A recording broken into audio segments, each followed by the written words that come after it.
Mataas yung ano mo yung sugar level mo. Bawal sa iyo mga matatamis.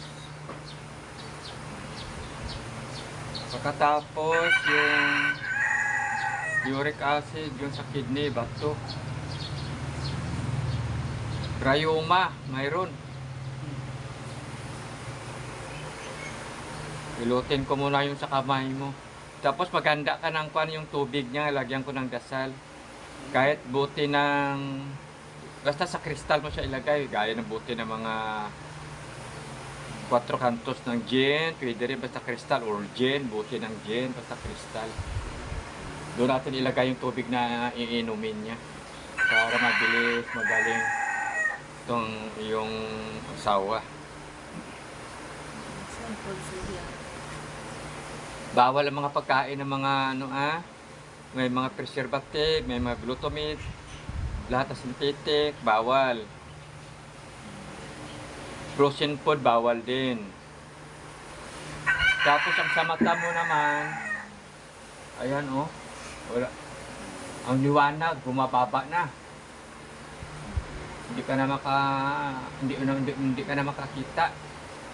Walang imposible yan sa Panginoon. Ipagdasal natin yan. Ilutin natin yung mga paradong ugat sa mata.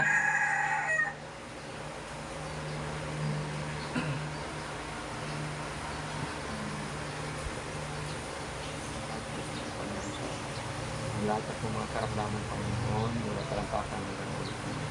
Alisin mo po ang ipagkamasok ko. Ito po ako binadalangin sa ngalan ng mga Panginoon ng Espiritu. In Jesus' name.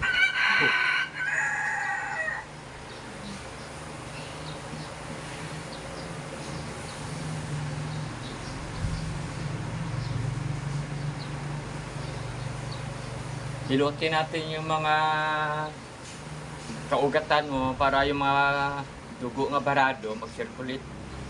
Dito sa kamay lang, massage natin buong katawan na yan, nahihilot. Ito yung sa mata, pangpaliwanag. Ito sa tiyan, pag mahina yung ating panunaw. O ayan magkatatlong araw ka nang di nakadumi. Para makadumi ka na ngayon. Ilutin natin yan. Tapos bawal sa yung tubig ng mga malamig panay maligamgam ang inumin mo.